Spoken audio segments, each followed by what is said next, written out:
with Bronca in a game of Wicked Grace. She was such a sore loser. Ran off to the deep roads in a huff, and that was the last anyone saw of her. Who's she named for? I can't tell you. Why not? And the reason for that is? Complicated.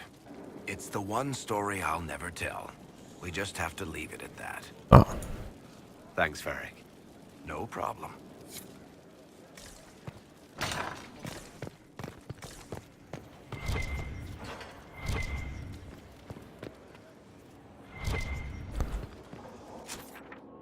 Solas, hello. Hello. What do you know about the Fade? What would you like to know? I'd like to know more about the Breach. Simply put, it is a tear in the veil between this world and the Fade, allowing spirits to enter the world physically. Small tears occur naturally when magic weakens the veil, or when spirits cluster at an area that has seen many deaths. But your anchor, as Corypheus calls it, allows you some control over the Breach. That suggests it was deliberate. I see, yeah. I'd like to know more about demons. Your circle says that demons hate the natural world and seek to bring their chaos and destruction to the living. But such simplistic labels misconstrue their motivations, and in so doing, do all a great disservice. Spirits wish to join the living, and a demon is that wish gone wrong. Hey. Is there a way to coexist? To live with them? If not in peace, at least without such active confrontation. Not in the world we know today. The veil creates a barrier that makes true understanding most unlikely. But the question is a good one, and it matters that you thought to ask. We'll talk later. Goodbye. Oh, let's talk now. Inquisitor, I need to know more about Corypheus. we spoke of this on our travels to Skyhold.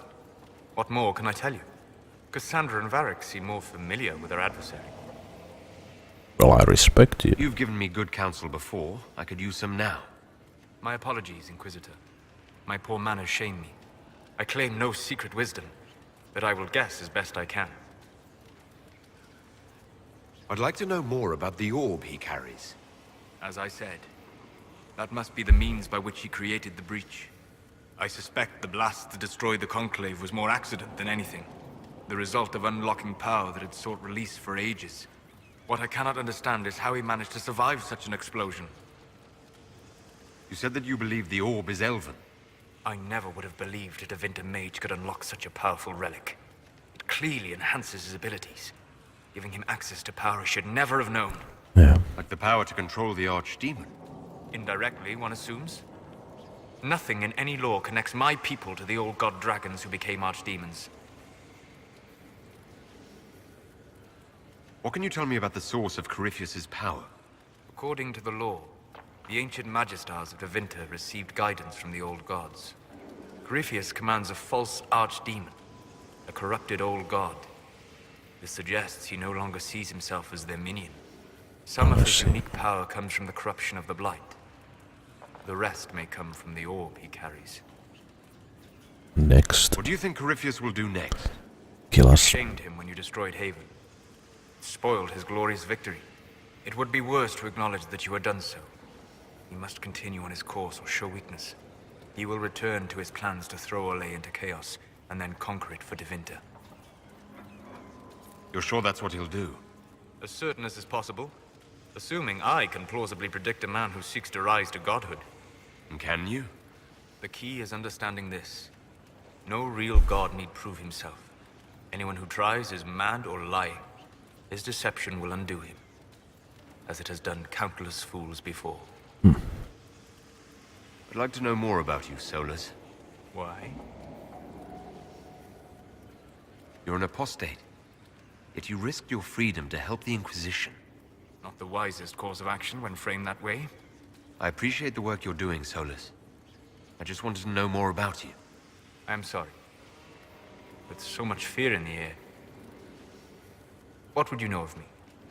Well, there's a When did fade you thing. start studying the Fade? I grew up in a village to the north. There was little to interest a young man, especially one gifted with Women. magic. But as I slept, spirits of the Fade showed me glimpses of wonders I had never imagined. treasured my dreams. Being awake, out of the Fade, became troublesome. Did spirits try to tempt you? No more than a brightly colored fruit is deliberately tempting you to eat it. I learned how to defend myself from more aggressive spirits, and how to interact safely with the rest. I learned how to control my dreams with full consciousness. There was so much I wanted to explore. I gather you didn't spend your entire life dreaming. No. Eventually, I was unable to find new areas in the Fade. Why? 2 reasons. First, the Fade reflects the world around it. Unless I traveled, I would never find anything new. Second, the Fade reflects and is limited by our imaginations. To find interesting areas, one must be interesting. Is this why you joined the Inquisition? I joined the Inquisition because we were all in terrible danger. No, he Its joined so he horrifics can destroyed the dream world. better dreams. Nowhere to lay my head while dreaming of the Fade. I wish you luck. Thank you. In truth, I've enjoyed experiencing more of life to find more of the Fade. How so? You train your will to control magic and withstand possession. Your indomitable focus is an enjoyable side benefit. You have chosen a path whose steps you do not dislike because it leads to a destination you enjoy. As have I. Have you always traveled and studied alone? Not at all. I have built many lasting friendships. Spirits of wisdom, possessed of ancient knowledge, happy to share what they had seen. No, I mean Spirits of real. purpose helped me search. Even wisps, curious and playful, would point out treasures I might have missed. I don't know of any spirits by those names. They rarely seek this world. When they do, their natures do not often survive exposure to the people they encounter. Wisdom and purpose are too easily twisted to pride and desire. You're saying that you became friends with Pride and Desire demons? They were not demons for me. Meaning? The Fade reflects the minds of the living. If you expect a spirit of wisdom to be a pride demon, it will adapt. And if your mind is free of corrupting influences, if you understand the nature of the spirit, they can be fast friends. Ah. I'm impressed that you could become friends with spirits. Anyone who can dream has the potential. Few ever try. My friends comforted me in grief and shared my joy. Yet, because they exist without form, as we understand it, the Chantry declares that spirits are not truly people. Is Cassandra defined by her cheekbones and not her faith? Varric by his chest hair and not his wit?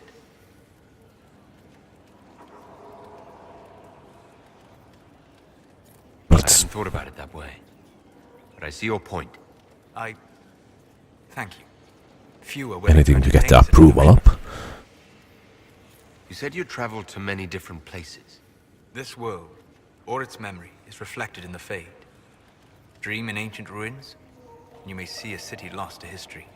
Some of my fondest memories were found in crumbling cities, long picked dry by treasure seekers.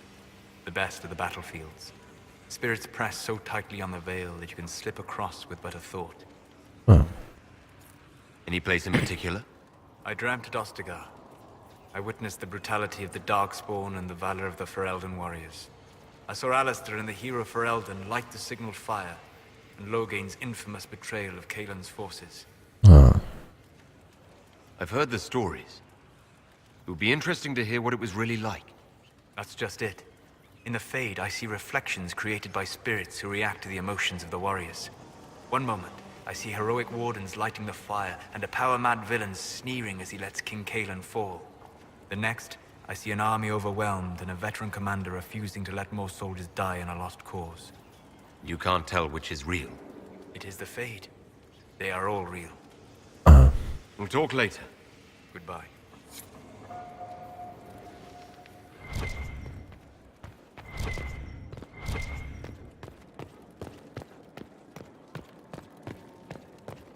Let's go and talk with the next person.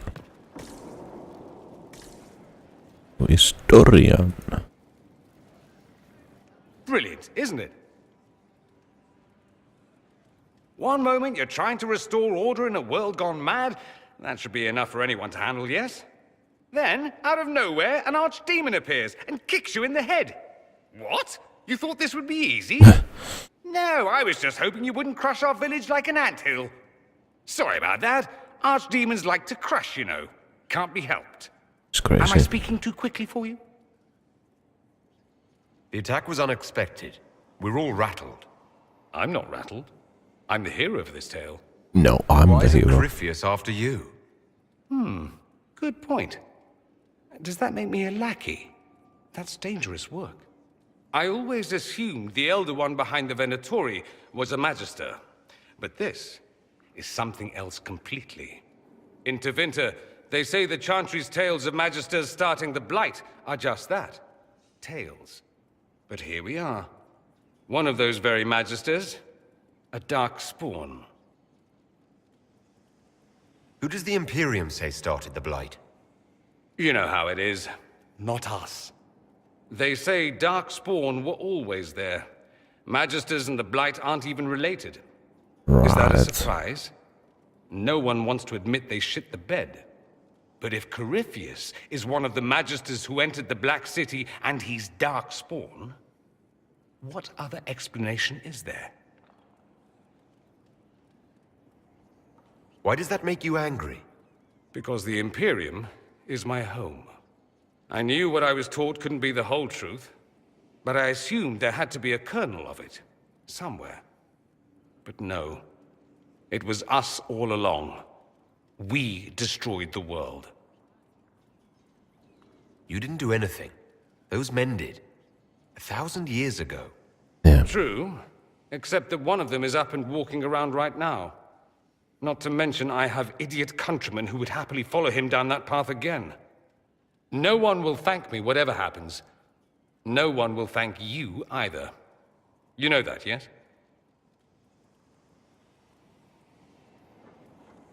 That's not why I'm doing this.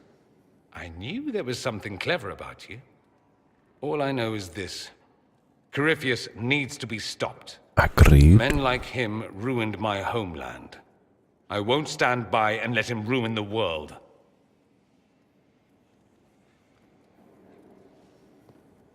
Oh. Fancy fabulous. Oh, and congratulations on that whole leading the Inquisition thing, by the way.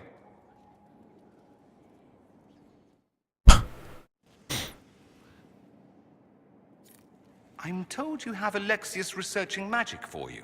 Research is always what made him happiest. Perhaps I'll even go talk to him eventually. One word of advice. If he suggests altering time as a way to solve all your problems, give it a pass. I'd like to ask you about Tevinter. Ah, yes. Everyone outside the Imperium always seems quite fascinated by it. Probably why they come up with so many ridiculous tales. Flying cows over Minrathous. That's madness. All right, that one's actually true, but the cows didn't have wings. What? I digress. Anything in particular you wanted to know? Flying cows, that could be. Just how often is blood magic used there? Oh, not at all. Not at all. That's what any Magister would tell you. They'd be convincingly offended by the notion, too.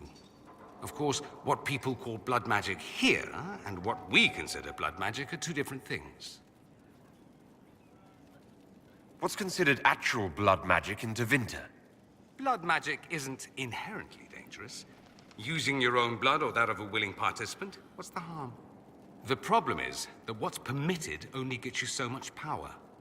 And what if you need more? You always need more.